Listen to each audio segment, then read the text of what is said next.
COVID-19 pandemic has brought unprecedented changes to our usual ways of living. But the Department of Education remains unfazed by these challenges to fulfill the mission of Sulong Edukalidad, the rallying call for national effort to deliver quality basic education to all Filipinos, or the BELCP, to put the needs of the learners at top priority. DepEd's BELCP is the major response and commitment to protect the health, safety, and well-being of learners, teachers, and personnel. The plan aims to provide opportunities to continue education even in these trying times with a BELCP in place, supported by an unprecedented number of diverse stakeholders from the academe, media, industry groups, NGOs, business and private individuals. Sulong Edukalidad will be able to sustain the aims in its reform for quality basic education. In our journey towards quality education, we have established the 4 pillars of aggressive reforms from the start, and we have been continuing to progress in these pillars. In improving the learning environment, we took action in the construction and rehabilitation of school buildings, ensured the availability of learning materials and equipment, and prioritized our last mile schools. The challenges of the pandemic also brought to light the urgent need to upgrade our ICT infrastructure to service the needs of education. In terms of the teachers' upskilling and reskilling, we were able to establish more innovative professional standards for teachers and school heads. We have aligned the professional development of teachers with their career progression to track their development as part of the National Educators Academy of the Philippines transformation.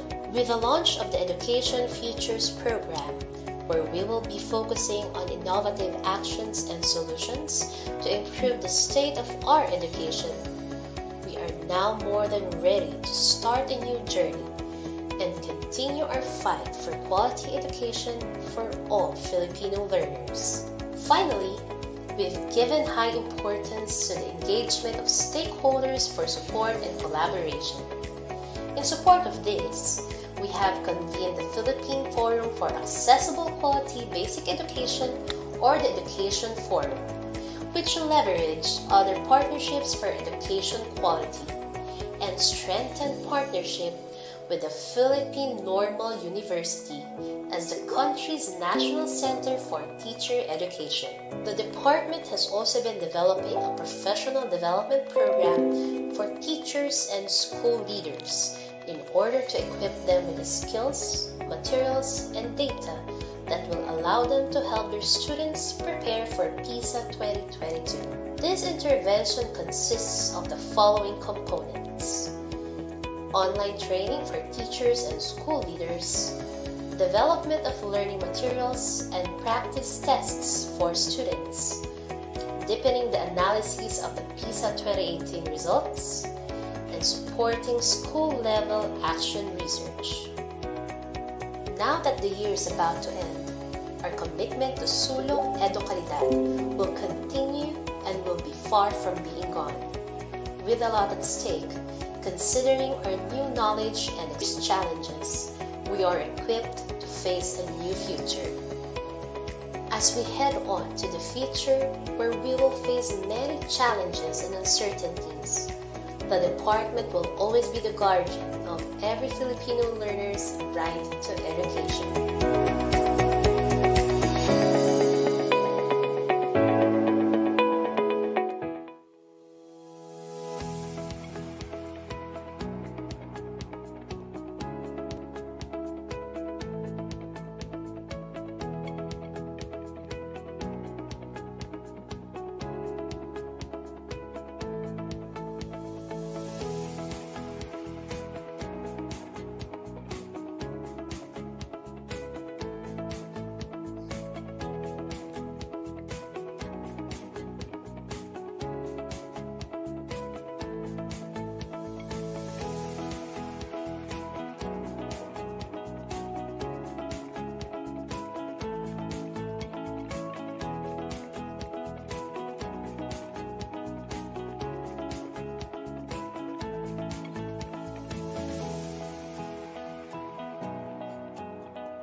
The Department of Education, through the Bureau of Human Resource and Organizational Development, Human Resource Development Division, welcomes all the teachers from all over the Philippines in this national orientation on the results-based performance management system, aligned with the Philippine Professional Standards for Teachers in the new normal.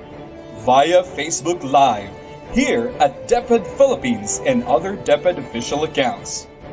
Let's welcome your host, Ms. Bianca Paula Manas and Mr. Carlos B. Llamas III.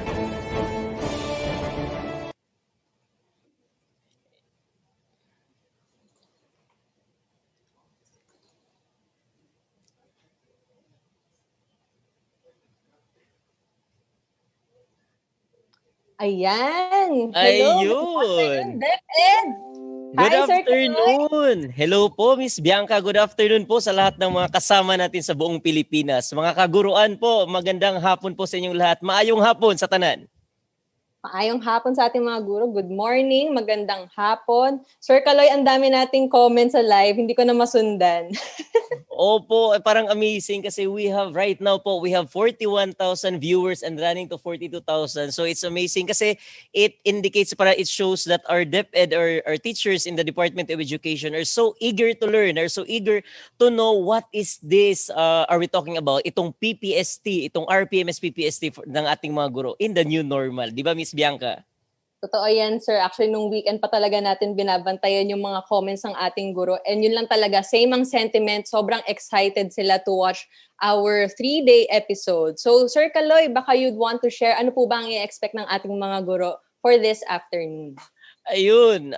Yes, Miss Bianca. This afternoon po, we're going to discuss about the new things that we need to learn about the RPMS PPST. Kung ano yung mga phases, kung ano ba yung nabago, ano ba yung updates, kung ano ba yung mga protocols ngayon. Ilang observations na lang po ba? Ilang indicators na lang po ba? Yun po ay tatalakayin natin later on po as we go on with our live.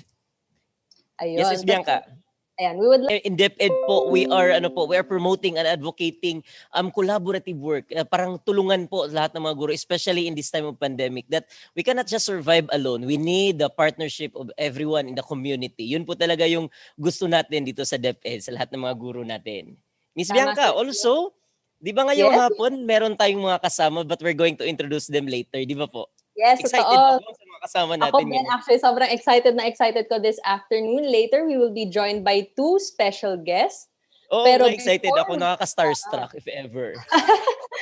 Before we introduce them, everyone, we would like first to introduce to you, to welcome to you, ang aming Undersecretary for Planning and Human Resource and Organizational Development, or Undersecretary for PHROD, si Yusek Jess, for his welcome message. Good afternoon to all of you. You know, the COVID-19 pandemic has greatly affected our lives in DepEd, but particularly the school, more especially the schools. The pandemic has taken its toll on the way we do things.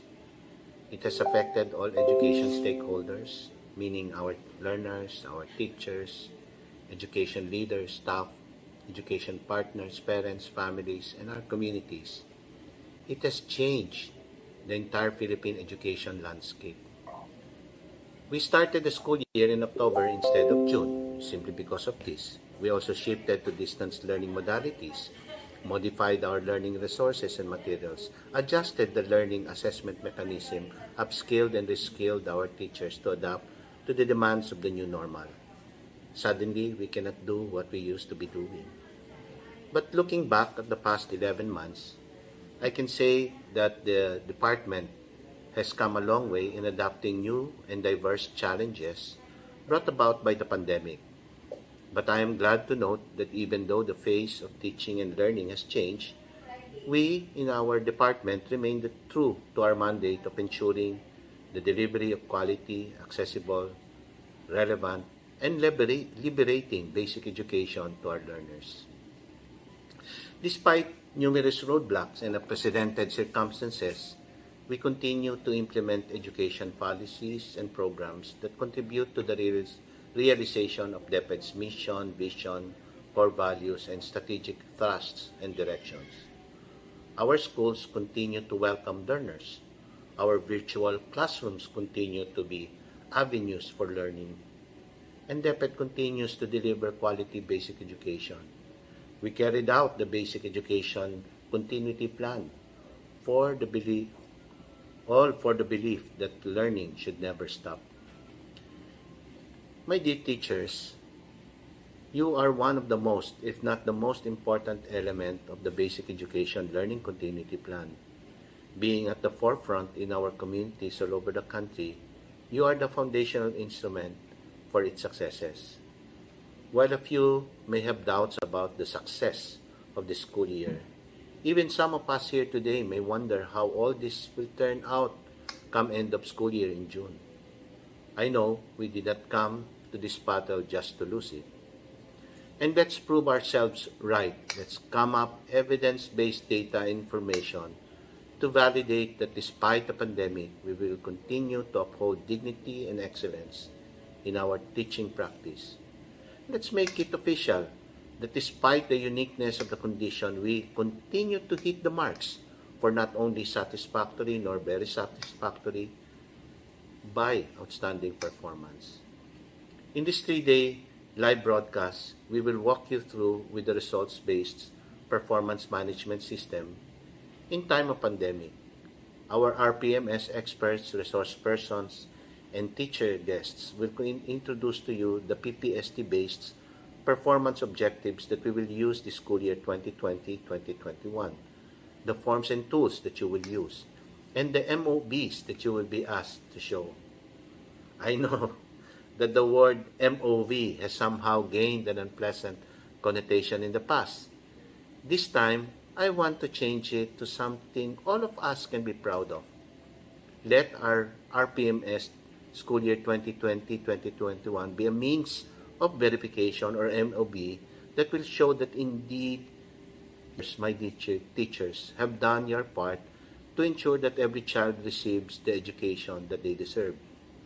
We all know that because of the pandemic, teachers have been compelled to face challenges that they've never known before. Teachers teach in familiar platforms or classrooms and strive in a whole new, different battlefield. So, while we may doubt our claim of a successful school year, to celebrate kasi we are graced by our no less than the USEC po of BHROD. At tapos, meron pa siyang reminder that we need to follow the protocol set by IETF para naman po safe tayong lahat dito sa Always, DepEd. always. Yeah, tama. This time naman po, let's hear a welcome message coming from the Director 4 of the BHROD. Let's give it up to Attorney Ann Rachel Miguel. Our Undersecretary for Planning, Human Resources and Organizational Development, and International Cooperations Office, Yusek Jess Mateo, our dear teachers, school heads, supervisors and superintendents, regional directors, a pleasant afternoon to all. In 2017, we have adopted the Philippine Professional Standards for Teachers, which serves as a public statement that we, in the Department of Education, takes basic education delivery seriously. It is our vision to produce graduates that are equipped with the desired values and competencies that will enable them to realize their full potential and contribute to nation building. In doing so, we have to continuously improve ourselves to better serve our learners and stakeholders. The adoption of the PPST is a commitment to the realization of that vision. And at the same time, it is also a challenge. It is a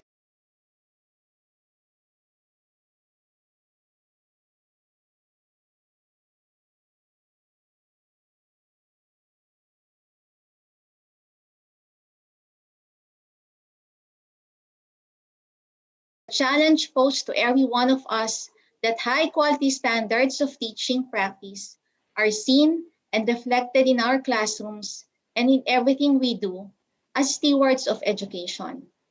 It is a challenge for us in BHROD and RPMS focus in central office, regional offices, and SDOs to make all systems, mechanisms, tools, and materials available, accurate, and understandable. We have to ensure that we provide all necessary support to you, our teachers, because we recognize that the bigger challenge is on your shoulders, and that is living by the professional standards of teacher quality. We have proven in the last 2 years that despite the roadblocks, we have managed to withstand the birth pains of the implementation of the RPMS PPST. It is very unfortunate, though, that while we have yet to make it through the 37 indicators, another huge roadblock is here to confront us, and that is this pandemic. It is here to test our resilience as education leaders and ability to deliver quality education regardless of the situation. A lot of changes have happened in the last 10 months. Because of this pandemic, we are compelled to adjust, adapt, re-strategize, and to think outside the box. But since we cannot just tell our learners and children that we wait and we should be patient as we do all these modifications in the curriculum, learning delivery and resources, we needed to step up. And as what we always say in BHROD, we needed to change the tires while the car is moving. And the big question now is how? How will we be able to uphold the professional standards and high quality of teaching when we are dealing with a bigger problem? How will we be able to perform our best efforts when we are in an unfamiliar classroom? This is the reason why we are all here today. In this 3-day live broadcast, we hope that we will be able to answer all your hows and provide you with the right tools and materials that you will be needing for you to showcase the professional standards in your performance amid this strange situation.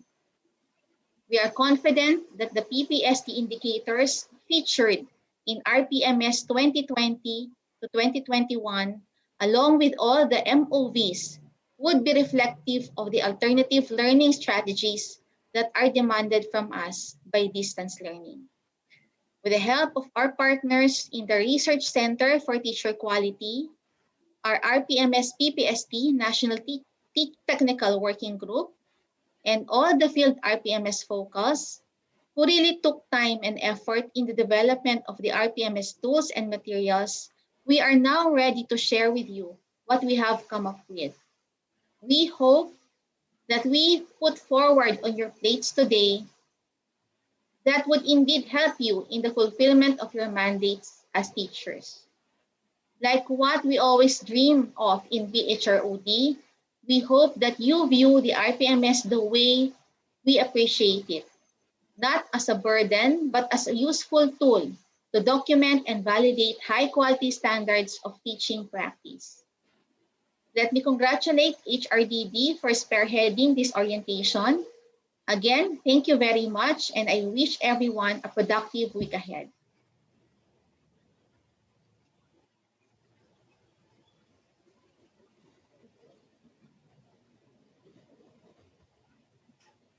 So thank you for that, Director Rachel. No? Salamat po sa opening message po para sa ating mga kaguruan. Miss Bianca. Yes, thank you to our USEC and Director Rachel. Yun nga, Sir Kaloy, abuti na lang nakadaan sila sa ating big activity. And now, Sir Kaloy, alam mo ba kung ilang viewers na tayo at this hour? Yun nga, I'm so excited. Ilan na ba po? Ilan na po lahat? Currently, right as of, anong oras na ba? As of 4:16 p.m., we are at 111.6. Wow! Wow, that's Viewers amazing. all over the Philippines. Yes, So, parang nakaka-pressure din kasi maraming nanonood, maraming nakakakita. By the way, bago tayo po mag-proceed sa ating sa ating next na activity, we would like to invite all our viewers to please po comment down below your location kung saan pa kayo nanggaling. Tapos, hello po everyone. Doon sa mga kasama ko nga taga Mindanao, maayong hapon, nalipay ko nga nagkita kitang tanan karon. Yes po, we encourage everyone to use our chat box or rather our FB comments para later makaka-interact din po namin kayo. Sir Kaloy? Yes, Miss Bianca. Excited na ako sa ating guest ngayon. Parang tawagin na ba natin? Oo, kung lalabas itong guest natin ngayon, for sure, sasabog yung viewers natin. Kasi nga, artistahin to eh. Sige, Sir Kaloy, I would like to call on our two teacher guests, Teacher Ads and Teacher Lester. Nandito na ba kayo? Ayun! Hi! Ma'am and Sir. Hello Ma'am po, and Sir sir. Lester and Ma'am Ads. Ayan, Ma'am and Sir, please introduce yourselves sa ating 115K audience now. So please tell them your name, kung saang division kayo, your school, and kung ano ang inyong naging pastime nitong pandemic. Teacher Ads, would you like to start? Okay, so ako na una. Hi everyone! Welcome back to the DepEd Philippines Facebook page. I am Teacher Ads and I will be your guide in understanding the RPMSPPST. Hindi ako yon pag hindi ko yun sinabi. Miss Bianca and Sir Kaloy, Sir Lester. Good afternoon po sa inyong lahat. I am Adeline Bartolome from the City of Stars, Division of Quezon City, a teacher too from San Antonio Elementary School. Hello po sa aming proactive na SDS, Dr. Janeline Rose B. Corpus, at sa aming equally proactive na school head, Mr. Antonio P. Miranda. Gayon din sa aking mga mahuhusay at masisipag na friends and co-teachers. Ang tanong mo, Ma'am Bianca, how many years na ako nagtuturo? Yes po. I have been teaching for almost 13 years now. Wow. 5 in the private school and this is my 8th in the public school. Ang pastime ko, syempre, pastime din ng lahat, mag-Facebook at manood ng mga videos na nakakatawa para pang distress. And by the way, ngayon pa lang, thank you very much na po for inviting me here to represent my dear proficient teachers in the field. Thank you po. Ayun, so thank you for that, Teacher Ads, no? How about Sir Lester naman po? Yes, a marvelous Monday po to our dear, passionate DepEd educators all over the Philippines sa buong kapuluan po, no? Ako po si Lester John Cajes, nakaka-pressure yung introduction ni Teacher Ads. So should I say, I am Teacher Lester. And together, let us shine and make others shine too. Wow. Wow naman. Kaya-kaya. Kapata naman, sir. Oo, sana no, kahit pa paano. Kasi YouTube star to si Teacher Ads. No? Ako po ay mula sa Las Piñas National High School, Master Teacher 1, of course from SDO Las Piñas City. At syempre binabati ko po no, ang aking ever supportive principal, Mr. Ignacio Elson Jr. and our indefatigable SDS, Dr. Joel T. Torrecampo and ASDS, Mr. Juan C. Obierna. Ayan. So, and of course, all my fellow teachers no, sa buong division, sa buong school, kamusta po kayong lahat? And it's you were asking no kung ilang taon na. It's my 8th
So, feeling ko rin, nung time na yun, parang may seminar fatigue na ako. Parang so many things to do, so little time. Ano bang gagawin ko dito? Yun, kaya I was relieved when the opening of classes was moved to October 5. Medyo nagkaroon ako ng time para gawin pa kung ano yung pwede kong gawin. Ganun po. Ayun, no, what's good about DepEd teachers kasi we're making time. Kumbaga, ayun. So, while meron tayong time, meron tayong enough time to study and to learn new things, yun po yung ginagawa namin. And thank you for that, Teacher Az. Kasi, merong affirmation from a teacher na talagang yung do natin talaga sa field ay really doing their best so that they can learn. Before we go to the before we go to the next episode, matanong din po kayo. Ano po yung mga unang ginawa natin or kumusta po tayo doon sa mga first week or first month po ng opening natin noong October 1? How are you doing po as a teacher in the field po? Baka this time Siguro, naman si Teacher Lester Sir naman po. Lester naman. Yes. Yes. But I wanted sa teacher, I also had to prepare myself, no, kung ano ba yung mga bagong gagamiting technology, for example, or modality in terms of dealing with our learners. So that's, I think, one of the most important, if not the most important thing, no, during that time. Bukod, of course, sa pag-maintain ng ating mental health, no. I was really looking forward also, no. Maybe this is not a very popular opinion, but I was looking forward to using the technology which I've been using even before the pandemic. Sabi ko nga, naisip ko, hindi man magandang sabihin, o parang it was a blessing in disguise. Kasi imagine, with just one snap, biglang ginagamit na natin si Google Meet, si Google Classroom, and all the other applications which actually have been introduced already, no, even prior to the pandemic. So, siguro if there's one thing na na-realize kong kahit papaano yung naidulot na maganda yung pandemic is that, no, the dynamics, the teachers' resources were actually expanded even more. So that's one, yun po yung isa. Another thing was, ako ay mapalad po na naging bahagi ng core planning team, no.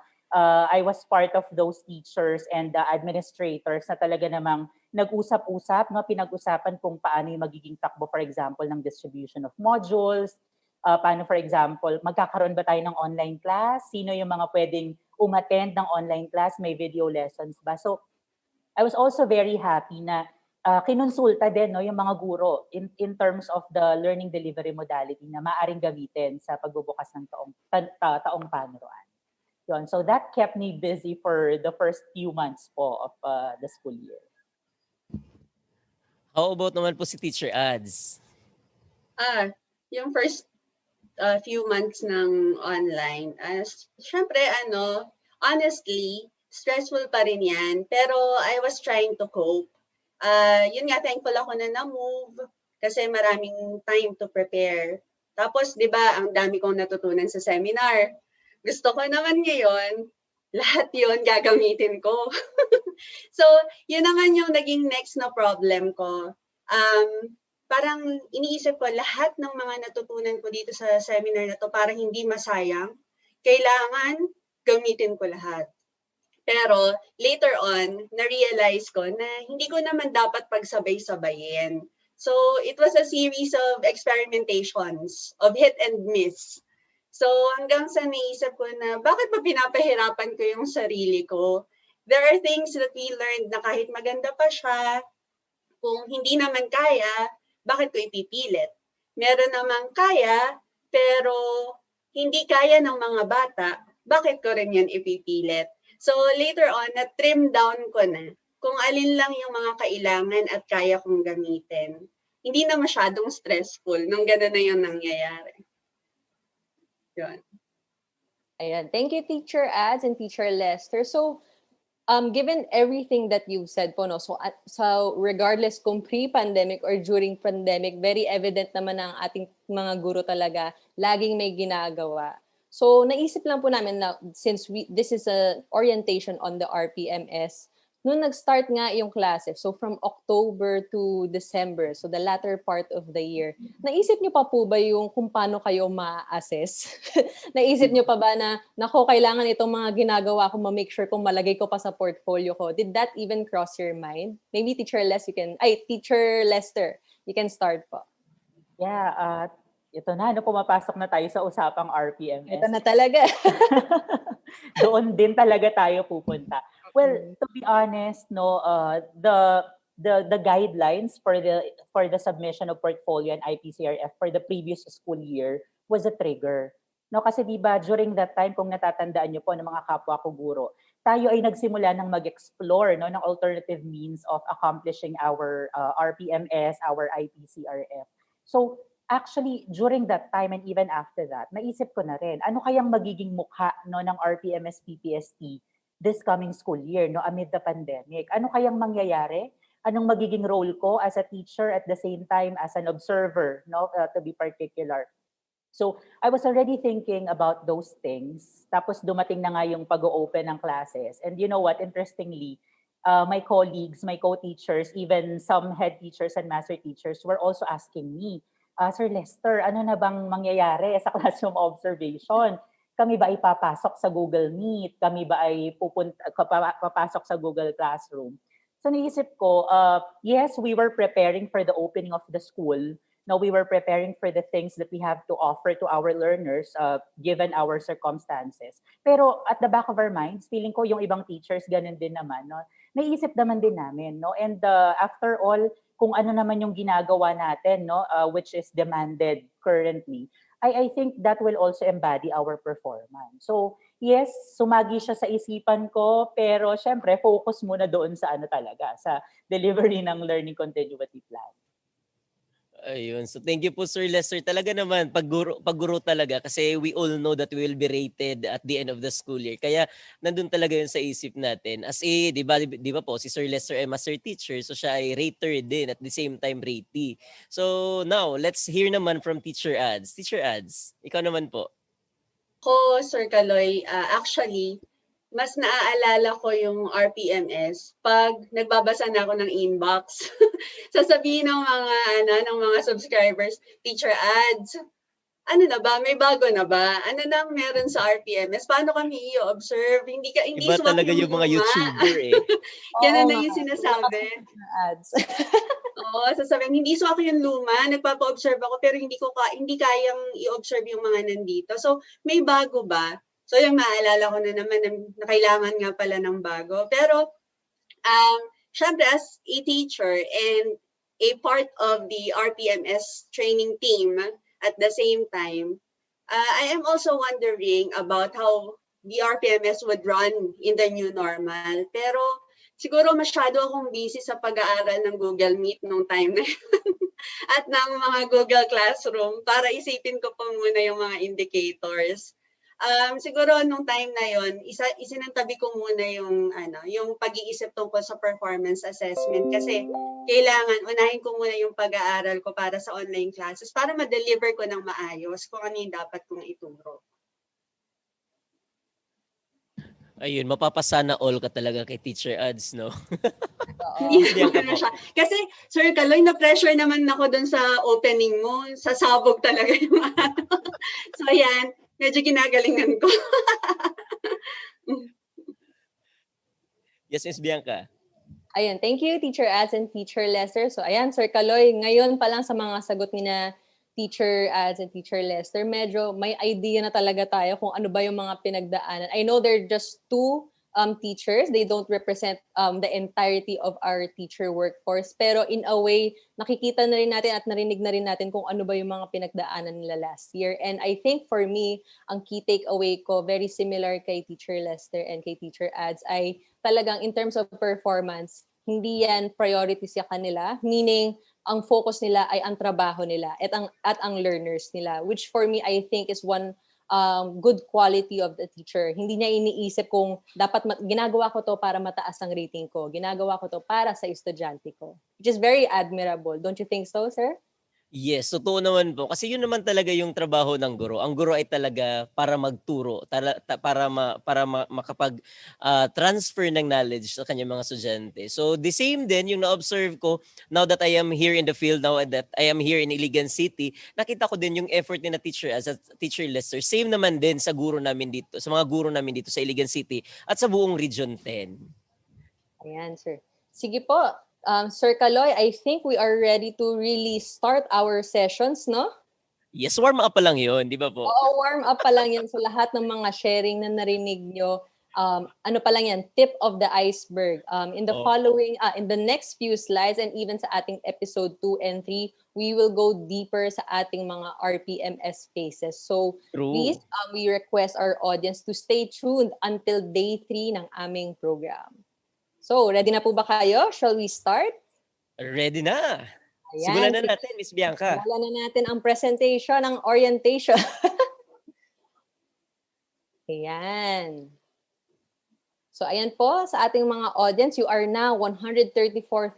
Thank you very much for tuning in and supporting itong initiative namin sa BHROD and sa RCTQ. Now, so for the next few slides po, we will be focusing on, of course, the RPMS. But we know na sa ating mga kaguruan ngayon, hindi na po ito bago sa inyo because the DO and the PPST was released 3 years ago. But para po meron tayo, kumbaga, leveling.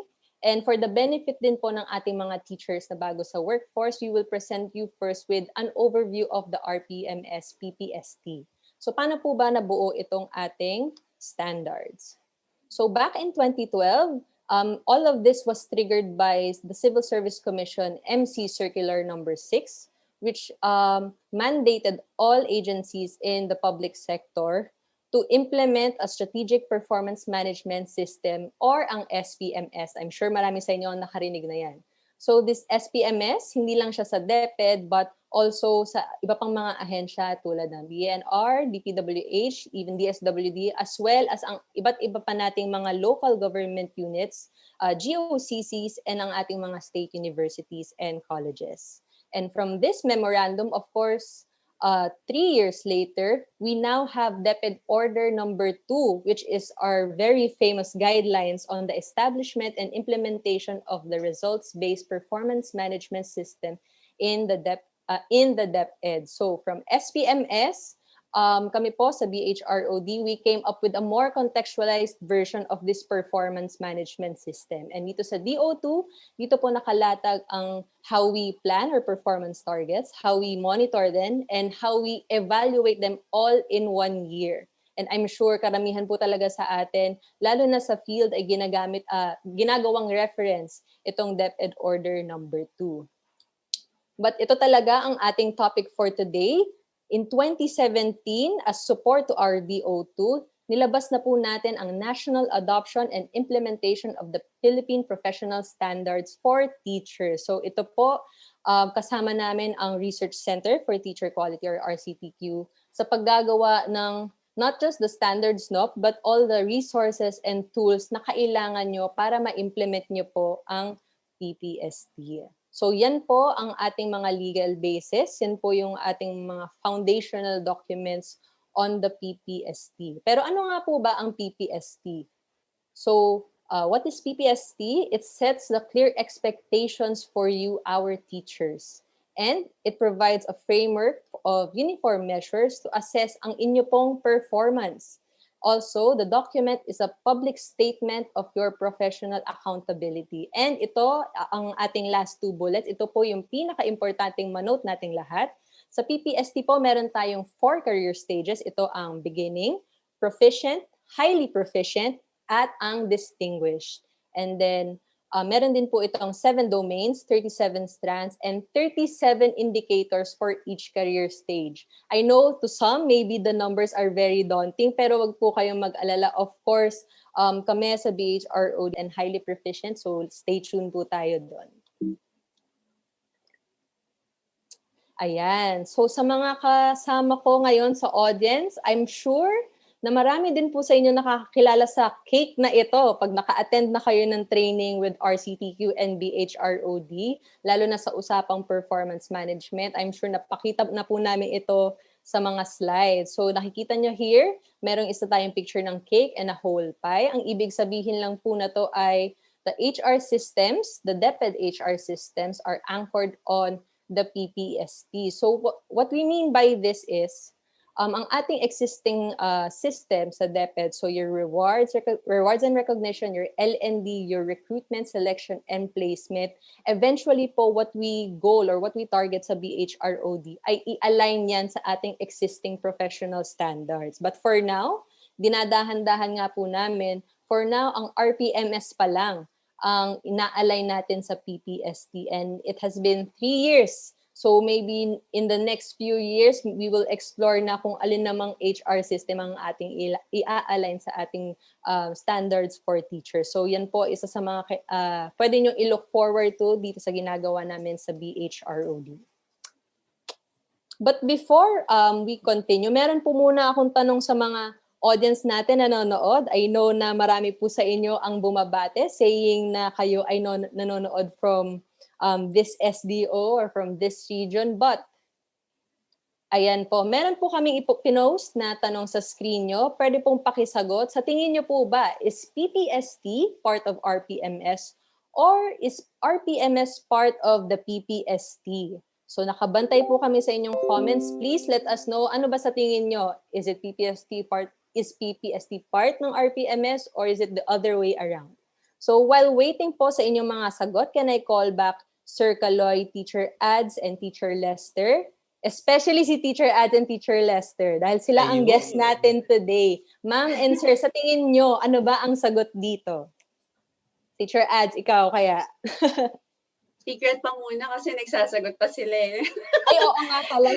Sorry. Pero meron mo kayong idea in mind, no? Yes, actually, Ma'am Bianx, itong Sir Kaloy and Sir Les, itong tanong na to, lagi itong nag-a-appear. Kasi parang ang daming nagtatanong na si RPMS ba ay part ng PPST o si PPST ang part ni RPMS. So, sigurado ako mamaya sasagutin niya rin yan. Pero Sir Les, ganun din ba yung na-experience mo? Yes, actually, siguro nga kung may qualifying exam, no, RPMS, PPST, baka isa to sa mga unang katanungan po talaga. Kasi I think more than asking this question, no, mas mahalaga kasi na yung pag-unawa, no, ano ba talaga yung RPMS, ano ba yung PPST, more than knowing kung ito ba ay bahagi ng isa. I think it's understanding each of them that's really more important for teachers, for us teachers. True, tama po. Tama po yung mga sharing po natin. No? The same din naman dito sa amin. Nagtatanong din, sino ba talaga, sir? Which is which? Part po ba ng RPMS, si PPST, or the other way around? So I am so excited to look into the comments of our viewers. Pakitingin nga kasi.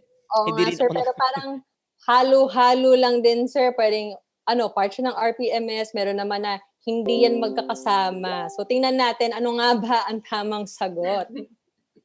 Yes, Ms. Bianca.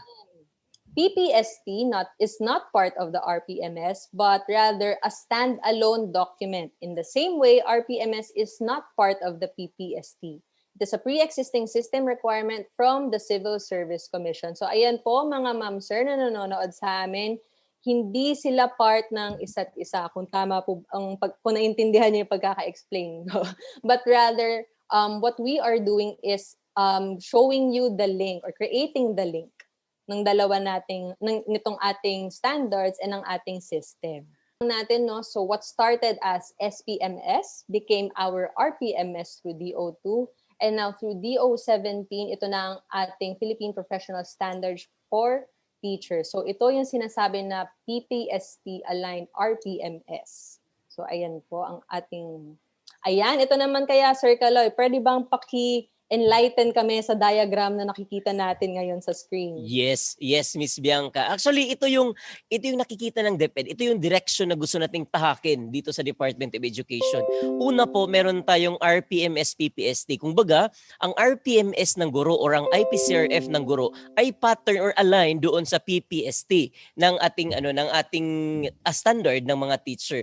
If we have this kind of RPMS po na pattern doon or align doon sa ating standard bilang guro, we will be collecting the data that we have gathered. As you can remember po, last time, nagko-collect tayo ng, di ba meron tayong automated na IPCRF collection, tapos sinend nyo doon sa system natin, in-upload natin sa system natin. Nandito na po tayo sa pangalawang level po, which is the national data on teachers' performance. Ang purpose po talaga nito is that we get the genuine, the actual data in the field. Ang purpose po nito ay para po maka-come up tayo ng magandang, yung una is the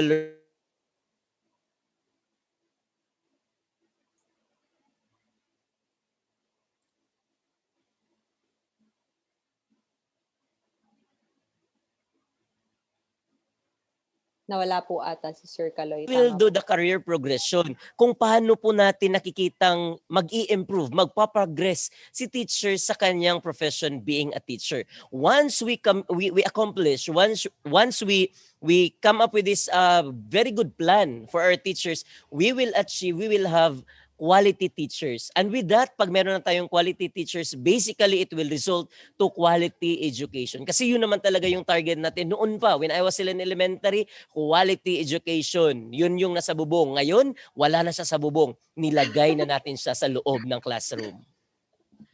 Tama yan, Sir Kaloy. Actually, na-notice nga, parang, I think safe to assume naman na ever since talagang nilabas tong PPST and talagang na-absorb na siya ng ating mga kaguruan. Parang ang dami na natin ngayong mga highly proficient teachers. No bias. Sure ako. Totoo. Kasi alam na nila eh. Alam nila kung anong i-gather nila. Alam na nila kung ano yung gagawin nila for them to perform outstandingly for a year po. Ayan. So, now that we have established kung ano yung parang journey nitong PPST natin ngayon, no, ilagay natin sa ating current context, which is itong 2020. So, like what Teacher Ads and Teacher Lester shared kanina, yung mga yung experience nila last year, marami tayong pinagdaanan, not just a country but also the whole world. So, a lot of us went under community quarantine at iba-iba pang level starting March. Maraming usapin tungkol sa mga testing, sino makakapag-test, meron bang testing, but now we have seen na nag-progress tayo, everyone is being tested right now. And also, dahil at the first part of the year, sobrang na-stop ang ating movement, even our work, even though we are in the government, parang tayo, isa yun sa mga challenge na hinarap natin, no? How are we able to deliver our government services? Lalo na tayo sa DepEd, how will we deliver basic education kung ang mga tao, ang ating mga estudyante, ating mga teachers ay bawal pumasok sa eskwelahan? So isa yan sa mga talagang kinonsider natin when we were developing the various interventions dito sa department. But ayun nga po, as the year progressed, as the months went by, we were able to slowly but surely create measures and protocols to make sure na ang ating workforce ay bumalik or not really bumalik, magkaroon ng new normal. Kaya ngayon po, mas marami ng taong nakakalabas. Just make sure na tayo ay sumusunod sa mga kanya-kanya nating protocols. Pero sa case po natin sa DepEd in particular, tayo sa education sector, I'd like to think na ito nakalabas sa screen po natin ngayon, ang isa sa pinakamalaking changes na na-experience natin, and that is the learning delivery modality. So Teacher Ads and Teacher Lester, kayo po ba sa inyong eskwelahan, ano po bang learning mode ang ginagamit niyo? Sa school namin, blended learning yung aming ginagamit. Kasi yun din naman yung binabasa amin sa NCR yon. Kayo kaya, Sir Lester, paano naman po kayo? Yeah, sa amin po, no, by default, we implement the modular distance learning, meaning all of our learners receive copies of the modules and activity sheets. But to supplement, we also offer, but not mandatorily, online conferences or online consultations via Google Meet. We also have asynchronous learning via Google Classroom. At syempre, hinihikayat din namin yung mga learners namin na manood ng mga episodes sa DepEd TV. And some teachers also the school also initiated a project of developing localized video lessons as well. So in other words, blended din po, and we explore all the possible ways that we have. Ayun. Talagang iba talaga yung context, no? Sir Sir Kaloy, kayo dyan sa Iligan. Opo, dito naman sa Iligan, iba kasi nga yung SDS namin at ASDS namin ay talagang active. What we did is, we do a survey. Tinanong po namin yung mga guro, mga teacher, mga magulang. Ang ginawa po ng mga magulang ay nag-answer sila doon sa survey. They were asked as to what modality they want to avail in DepEd. So what we did now, since varied kasi yung na-avail ng mga parents, kasi iba-iba yung equipment meron sila sa bahay, iba-ibang facility meron sila. So what we did in the division office is we provided them with all the things that we can. Example, we operated a radio base. Right now, I'm here in the studio of the radio or RBI. Also, we have a TV or parang online sa TV po na division-based naman po na TV-based instruction. Also, we have online education and the modular naman po na ginagamit natin and the blended thing. Kung saan swak ang facility ng guro, ng mga parents, doon po kami pumapasok. Doon po pumapasok si Iligan City because we really want to provide quality education to our learners. Depende doon sa kanilang gusto at kanilang kaya po. Tama, Sir Kaloy. Talagang mahirap na mag-prescribe ng isang mode, no? Kailangan talaga maraming options dahil iba-iba ang ating konteksto. So ito pong sinasabi nating learning delivery modality, what triggered this ba? Ngayon, sa ating next slide, makikita niyo po that this was actually triggered by our DO12 series of 2020 or our adoption of the Basic Education Learning Continuity Plan for school year 2020 to 2021 in the light of COVID-19 public health emergency. Ayan, ang haba. Pero Opo, in Miss short, Bianca. Oo, LCT. Ano, sir? tanong din natin sa mga audience while you are doing their live, ano naman yung mga learning Ay, delivery oo nga, modality sir. ninyo? Oo, kasi baka baka meron silang unique na delivery modality at tapos gusto nilang i-share sa ating lahat. So now, in the comment box po below, please jot down po, i-chat po natin kung ano po yung learning delivery modality natin na ini-employ natin sa ating mga kanya-kanyang schools. Yes, thank you po. Like what Sir Kaloy said, wag po kayo mag-alala kahit marami kayo nagko-comment, matatrack po namin yan because we have our team sa aming back-end, sa aming studio na tinitingnan ang inyong mga comments, ang inyong mga questions para later ay makapture namin sa discussion. So going back to this slide po, so again, yung ating distance learning was triggered by this particular DepEd order note. So itong DO12 2020 and in this particular DO, ito po yung mga nakadetalye dyan. So first, the change in the demand for teaching and learning. So connected na po dito yung sinabi nga namin na shift to distance learning delivery modalities because 2020 was not our usual, was unlike our previous years na face-to-face. Sobrang iba na po talaga ang landscape, especially sa pagtuturo. So we had to make adjustments. So dito na nga nabuo yung iba't ibang learning modalities like going online or through modules, TV-based programs, radio-based, etc. And of course, kung meron nagbago sa ating learning delivery, syempre ang ating learning resources kailangan din mag-adjust po, no? So, kami po sa DepEd, we made sure that we were able to develop adjusted or new learning resources for your distance learning. And also, kung meron kang resources, dapat i-upskill mo rin and i-retool ang iyong mga teachers because the teachers are our frontliners pagdating sa ating teaching. Tama po ba, Sir Kaloy? Yes, tama po. So kung naalala po ng ating mga guro, before we start the school year po, talagang nagkaroon tayo ng CAP build.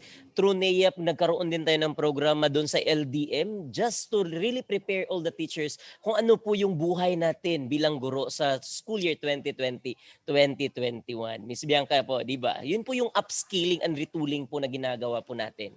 Yes. So yun po, yung DO12 na tinutukoy namin. So that is for the whole agency. But in particular po sa amin sa BHROD, ito naman po yung naging focus namin. So as the learning delivery change, so do the duties of our teachers and their learners and the performance expected of them. So alam po namin na marami tayong pinagdaanan last year, marami tayong kailangan i-adjust.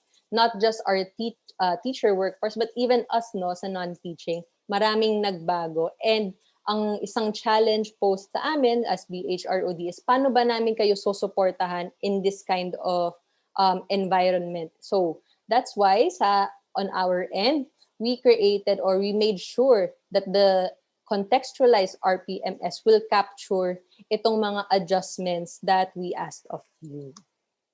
Ayan, so to give you a preview kung ano ba itong mga changes or adjustments na sinasabi namin for the RPMS school year 2020-21, ito po, itong mga naka-enumerate sa inyong screen, ang mga modifications that we made. No? So first is the objectives. So the objectives taken from the PPST priority indicators were modified. Meron po tayong, later makikita nyo sa part ni Sir Kaloy, makikita nyo kung ano yung mga indicators na dinagdag natin sa ating bagong RPMS tool. Of course, if you update the objectives, syempre meron ding updated ang ating mga means of verification or MOVs. Next is our performance indicators. Also, we will provide you with your alternative classroom observation processes and protocols. And lastly, syempre, with all these changes, we conducted focus group discussions with various stakeholders. So kayo po yan aming mga teachers together with our PSDS, EPS, and some representatives from our CI strand. Meron din syempre nangyaring document analysis. So nag-research din po kami ng iba't ibang literature and also taking notes sa data gathered from our implementation of the BELCP. Meron din tayong consultation with DepEd officials and partners. And also, syempre, dinalidate po namin ang current tools natin, the processes and protocols to make sure that these tools and processes really do work, no? To make sure that these are effective pag binaba namin sa field. Ayan, maraming pinagdaanan kasi mahirap na po magbaba ng mga interventions na wala namang consultation. So like what you just said kanina, kailangan lahat ng mga ginagawa natin sa department ay evidence-based para maging effective. So ang ating PPST priority indicators we have 11 PPST priority indicators for school year 2020 to 2021. And these 11 priority indicators are more responsive and more appropriate to the current context of our teachers, learners, and the learning environment. So later, ipapakita namin sa inyo yung mga indicators, and I think all of you will agree na talagang ito nga ay mas responsive and mas appropriate for the school year 2020-2021. Ito na nga, Sir Kaloy. Ayun. The Yes, Miss honor. Bianca. Tama po. So, Miss Bianca, before I'm going to present that, puntahan ko muna si comment box. Nung nagtanong tayo kung anong modality yung ginamit nila, meron akong nakita dito isang teacher, pero ang bilis kasing kasi ang dami nagko-comment, so nawala agad siya. But as I remember, parang Miss Renilieta Ayat, sabi niya, sa klase daw nila gumawa siya ng group chat kasi hindi po lahat ng estudyante niya may internet, may malakas na internet, but lahat po may free data daw. So instead of having video calls, parang live conferencing, what they did is nagchat-chat sila, nag-i-input sila ng mga tanong, queries, at doon naman nire-respond ni teacher. So ganun, no? It's a good indication na yung mga guro natin sa field are really doing their best and maximizing the opportunity to really ensure that there is continuity in the delivery of education. Kasi yun naman talaga yung purpose at saka target natin. So with that naman po, Ma'am Ayat, congratulations. Kayo po you're doing great po. So this time naman, tingnan natin, Ma'am Ayat, kung yan bang ginagawa natin ay pasok ba sa indicators na pinili natin for school year 2021. Ang tanong po, sino yung pumili dito? Sino yung nag-identify na ito yung indicators na ito? Sa sinabi po ni Miss Bianca kanina, dumaan po ito sa proseso. Dumaan po ito sa consultation, dumaan po siya sa verification at interview ng mga iba-ibang tao. If you can remember, parang yun, mga May or April, we do a survey, tinanong namin ang buong Pilipinas at ng kaguruan through a Google form. Tinanong namin, ano ang ginagawa ng mga guro this new normal? Ano yung mga preparation nyo before the school year? And with those data, we analyze them, and these are the indicators that nakita natin na swak doon sa mga responses nyo. So these are the priority indicators that we have for the proficient. Simulan natin sa proficient. First indicator is applied knowledge of content within and across curriculum teaching area. Ito po ay hindi bago. Ginawa na natin ito, inobserve na natin ito sa last school year pa lang. Second indicator is ensure the positive use of ICT to facilitate the teaching and learning process. So ito po ay noon is we use ICT as one of the tools in developing materials, di ba po? Pero this time naman, we ensure positive use of ICT. Ano yung ibig sabihin natin dito? We are going to discuss that later on in our next episode and next discussion po. The third indicator for proficient is apply a range of teaching strategy to develop critical and creative thinking as well as higher order thinking skills. The fourth indicator is establish a learner-centered culture by using teaching strategies that respond to their linguistic, cultural, socio-economic, and religious backgrounds. Number 5, planned and delivered teaching strategies that are responsive to the special educational needs of learners in difficult circumstances, including geographic isolation, chronic illnesses, displacement due to armed conflict, urban resettlement and disaster, child abuse, and child labor practices. Number 6 indicator po, use strategies for providing timely, accurate, and constructive feedback to improve teaching performance at learning performance. So you might say, paano mag-feedback ngayon? Don't worry, we have also a session on that. Number 7 po na indicator for the proficient teacher is kung gumagawa tayo ng objective, it must be aligned with our competencies. The 9th indicator po is build relationships with parents, guardians, and in the wider school community to facilitate improvement in the educative process. Number 10 po, participated in professional networks to share knowledge and to enhance practice. 'Di ba? Parang ngayong taon nga with the new normal, 'di ba? Parang ang lahat ng seminar are accessible masyado sa lahat ng mga guro. Malayo ka man, nasa city ka man, nasa bundok ka man na nakatira, pero as you can see, lahat ng seminar are accessible kasi we have that online and classroom observable indicators at isang plus factor. Later, we're going to discuss ano yung mga 7 na classroom observable. Ano yung 4 na non-classroom observable. But before I proceed to that, I would like to ask Teacher Ads. Teacher Ads, bilang proficient teacher po, how do you see these indicators po? Siguro, Sir Kaloy, sasagutin ko to ng initial observations lang muna dito sa ating mga indicators. Kasi didiscuss pa natin yan sa susunod. So, ito muna. Nakita ko na unlike last year, meron tayong 13 kasama ang plus factor. So, this time, nakikita ko sa pinresent mo, 11 lang ang ating mga priority indicators. Siyempre, idadagdag din natin yung plus factor, so magiging 12. So later on sa computation, magkakaroon pa rin yan ng changes kasi nga nagkaiba yung number. At dito, nakikita din na 7 yung classroom observable indicators, 4 yung non-classroom observable indicators, at saka yung plus factor. Pero sa 7 na yan, alam ko, meron diyang hindi i-observe talaga. Pero susunod na lang. Yan lang muna sa ngayon, sir. Yes, tama. Ang ganda po ng observation ni Teacher Ed. Kasi if we're going to compare that last year, meron tayong, sabi nga, 13 na indicators kasama si plus factor.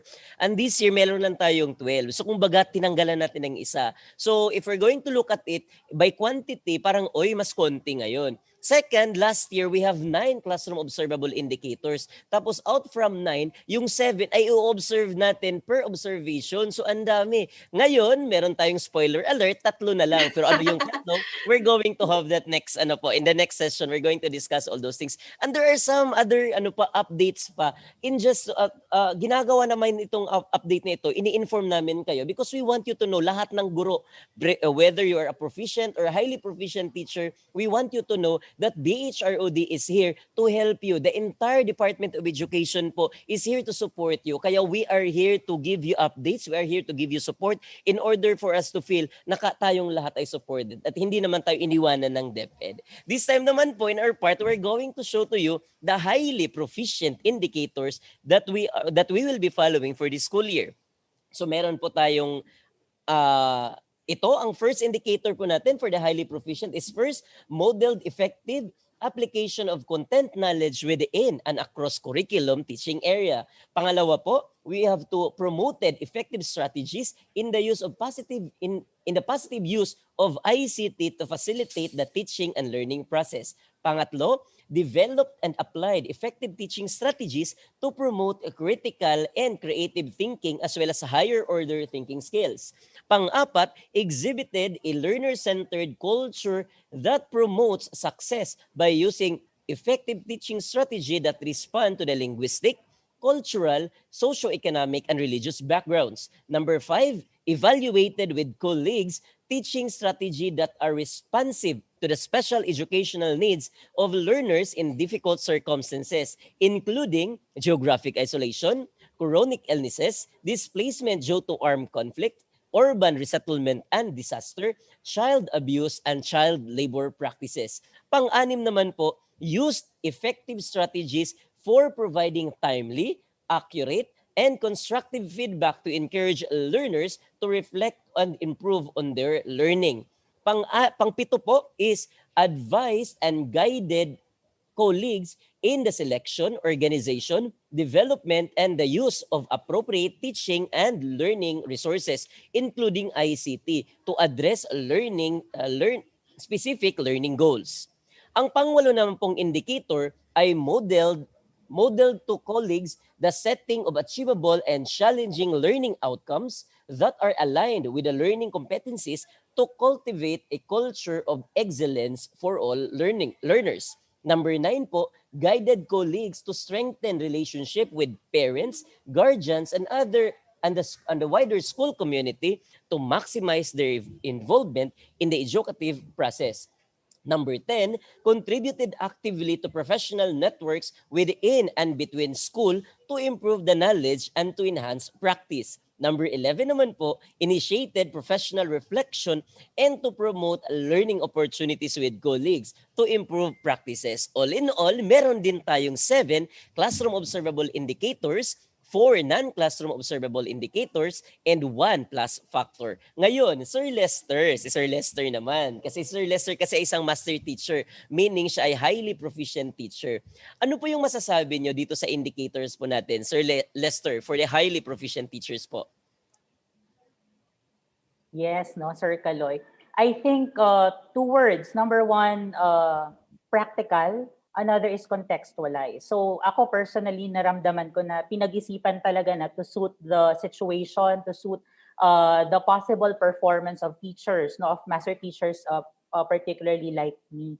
No, so salamat DepEd, salamat BHROD, salamat RCTQ. So, di ba? Bukod doon, may mga several points lang ako ding na-observe. Number 1, sa ating mga master teachers po, no, sa mga kapwa ko master teachers, I think we have to appreciate na even up to this year at sa mga susunod pang taon, yung ating level of practice ay nandun talaga sa level ng modeling. No? That we are not just performing inside our classrooms, but also, mentoring our colleagues, no, helping out, reaching out to the proficient teachers and all other teachers na pwede naman nating matulungan. So that's one.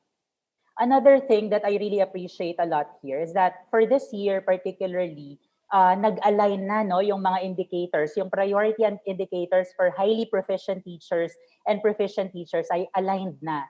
Ibig sabihin, nagko-complement kung ano yung ginagawa ko as master teacher, pwede ko na ring maging tulong, no, doon sa proficient teachers or doon sa aking mga mentees. At the same time, kung ano man yung ginagawa ng mga proficient teachers, ay maaari na ring mag-complement sa aking performance as a master teacher. No? Hitting 2 birds in 1 stone, ika nga. And actually, my personal favorite, no, dear DepEd teachers, ay yung last one. I think this is the last one. No? Develop a personal improvement plan based on reflection of one's practice and ongoing professional learning. Ang counterpart niya po sa highly proficient ay initiated professional reflections and promote learning opportunities with colleagues to improve practice. Na so, I think it opens a lot of opportunities for us master teachers and teachers to really work hand in hand in terms of professional development. Pangatlo. So nag-lista ako talaga, no? Pangatlo. I was saying contextualize sila, no? I think these are timely indicators. I'm particularly referring to indicators on responding to special educational needs in of students in difficult circumstances, pati na rin yung paggamit ng learning resources including ICT, no, which are really very timely. Sunod, and penultimate maybe, ay makikita natin na kahit ngayon, mas marami pa rin talaga yung classroom observable indicators, no, as compared to the non-classroom observable indicators. Patunay lamang na tayo ay sumusuporta pa rin sa prinsipyo na ang pangunahing gawain talaga ng mga guro ay magturo. No, still teaching and the classroom, no, are the heart of the teaching profession. At excited din ako doon, no? Excited din akong malaman kung bakit 3 na lang ang gagamitan ng COT. And is this advantageous for the teachers? Malalaman natin yan. Ayun. Abangan. So, Abangan. ayun. So, thank you for that, Sir Lester, no? So, ang ganda nung explanation ni Sir Lester, sa dami talaga. Di ko na ma-reiterate at di ko na ma-recap. Pero ang dami. Nakuha ko naman yung punto ni Sir Lester doon. This time naman, pulso ng bayan tayo. How do you find the indicators we presented? As a proficient teacher or a highly proficient teacher, how do you find these indicators? Tapos, i-comment nyo kung meron kayong di naintindihan or meron kayong tanong. If you have any question in your mind, please comment down na it below. Kasi kung kaya naming isagutin yan ngayon, sasagutin natin. Kung hindi naman, magre-research tayo. Tatanungin natin si Secretary. Tatanungin natin si Yusek para matulungan talaga tayo. Gabayan tayo in how we're going to do this school year 2021 po, kung paano natin gagawin si RPMS natin. Kaya wag po kayong mag-atubili, mag-comment po kayo dyan. So, para malaman po namin kung ano yung idea niyo sa ating mga indicators. Ayan. So, this time naman, let's proceed to the discussion of the cycle of RPMS. So, as you can see, hindi na po ito bago. Ito po ay pinaulit-ulit na po natin since 2015. We are following DepEd Order number 2. And in DepEd Order number 2, Series 2015 po, makikita natin na si RPMS ay may apat na phases. Itong apat na phases po, ito pong sinusundan natin sa isang taon na pag-work, pag-perform ni teacher bilang isang guro. Ito po ang isang taong buhay ng guro, ng pagtuturo ng isang guro. So what are the things that we're doing? Ano yung mga ginagawa? Ano yung mga output? Ano yung mga activities kalakip dito sa bawat phases or sa bawat phase ng RPMS? So these are the phases. First is the performance learning and commitment. The second is the performance monitoring and coaching. The third one is the performance review and evaluation. And the fourth one is performance rewarding and development planning. All these phases po will be tackled later and in the succeeding episodes that we'll be doing. That's why we want to invite you in the next episode, meaning tomorrow po, meron po tayong special discussion on the different phases of RPMS. So this time, I'll be showing you the adjusted cycle of RPMS, the timelines only for school year 2020-2021. Ano yung adjustment na ginawa natin dito? So we need to understand that since the school year opened in October 5, di ba po, October 5, the start of the RPMS will be in the first week of January. Di nyo po nakita yan, but we're going to have a Zoom, or para i-Zoom, hindi man Zoom. I-Zoom natin yan mamaya, papalakihin natin yung snircle natin dyan. Also, in the timelines po, there will be a year-round mentoring and coaching. But in March, we are going to have a mid-year assessment. And tapos, in the phase 3, week after the graduation, dun po tayo magre-rating. And then, in the phase 4, by July po, 2021, we will do the phase 4 or the performance rewarding and recognition. Ayun po. Yun po yung mga nabago sa ating timelines. So this time, I'll be discussing to you phase 1. Ano itong phase 1? This is performance planning and commitment. Kailan po ito nangyayari, sir? This happens in the first week of January 2021. Ha?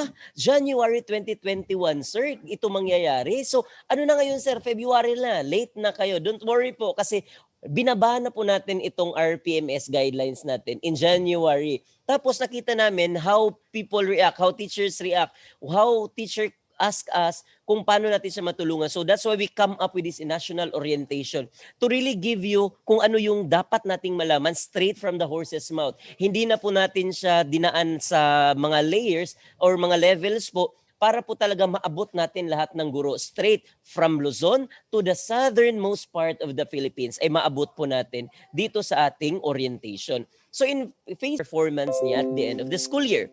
So what are the forms needed? First is the IPCRF. We need to know our IPCRF, whether you are proficient or highly proficient. Second is the SAT or the self-assessment tool. So meaning you need to assess yourself based on sa indicator, saan yung strength mo, saan yung mga weaknesses. Actually, I don't treat them as weaknesses, but opportunity for me to improve.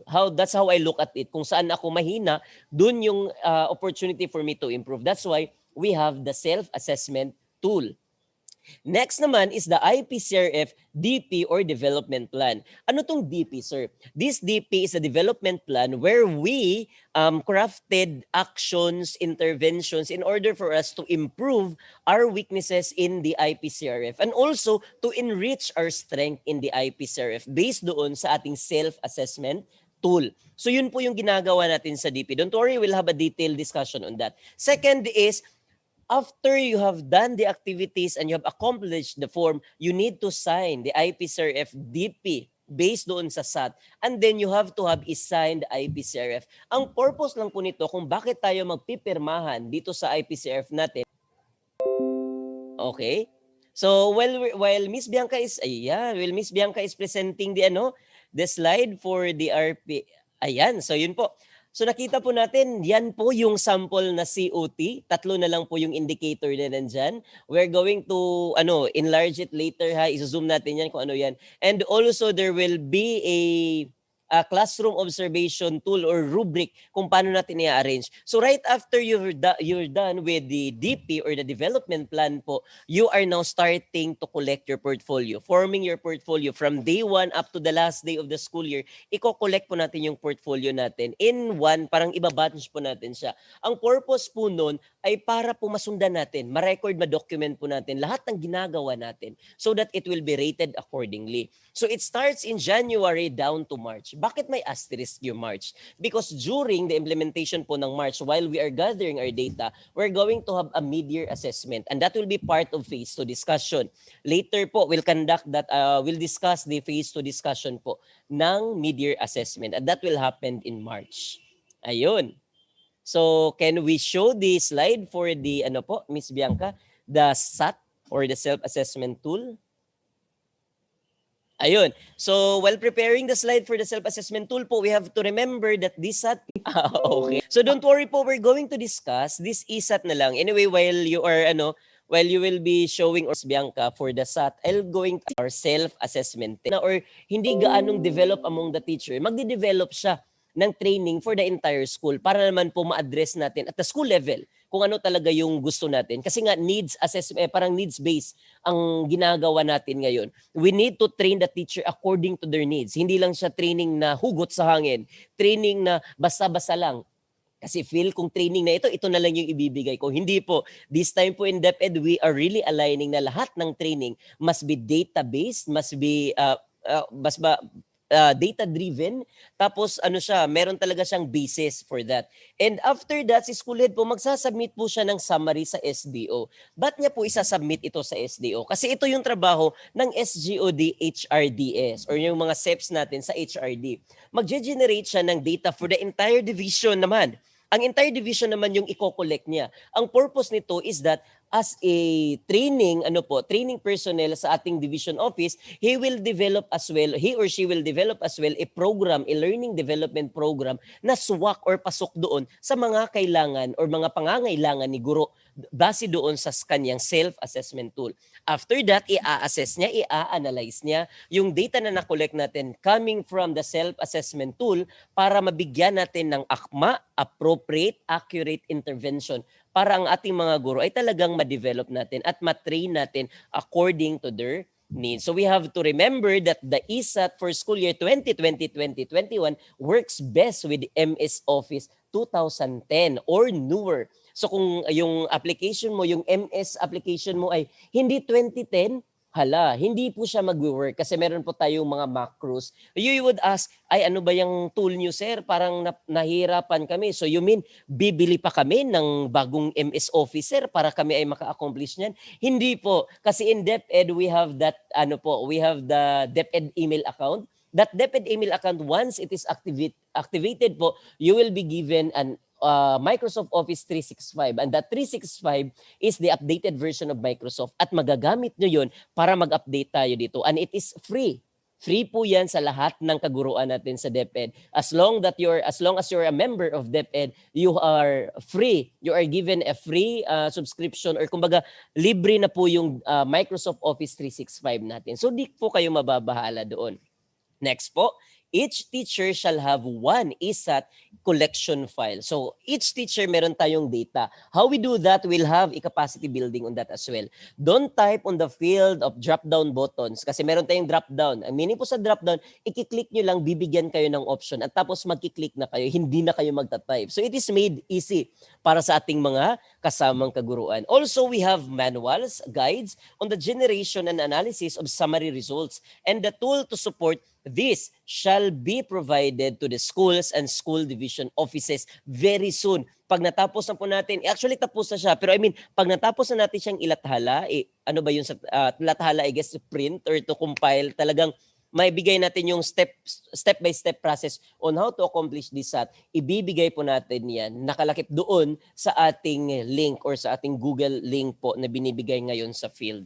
So those are the things that we'll be doing. Kasama na po doon sa development ng development plan or IDP. Yun po yung gagawin natin in the phase 1. So ayun. So I hope na nasundan natin yun, yung discussion natin sa phase 1. Don't worry po, kasi this live po will not be deleted in DepEd Philippines. If you wish to watch on this or try to rewatch or parang titingnan or papanoorin natin ulit, makikita nyo ulit itong DepEd Philippines Facebook Live natin on the orientation of our PMS. Miss Bianca. Ayun, thank you, Sir Kaloy. So again, tomorrow, ipapakita po namin sa inyo yung tinutukoy ni Sir Kaloy on the ESAT. Ko-connect na namin siya sa phase 2. But for now, Sir Kaloy, we're actually at the end of our program. Ganun lang yun kadali. Mga ma'am and sir, sobrang bilis ng panahon. So meaning yung session natin for this day, tapos na, matatapos na? Yes, sir. Talagang hinati namin because like we keep on saying, ayaw natin masyadong binubugbog ng information ng ating mga teachers. Kaya talaga natin siya hinati into a 3-part episode. Don't worry. I'm sure pati sina Teacher Az and Teacher Lester, excited din silang mag-discuss and mag-share ng insights nila. Pero bukas talaga, matetest tayong lahat, whether you're a guest or you're an audience tomorrow po sa ating phase 2. Nako, sure marami tayong mapag-uusapan, Sir Kaloy.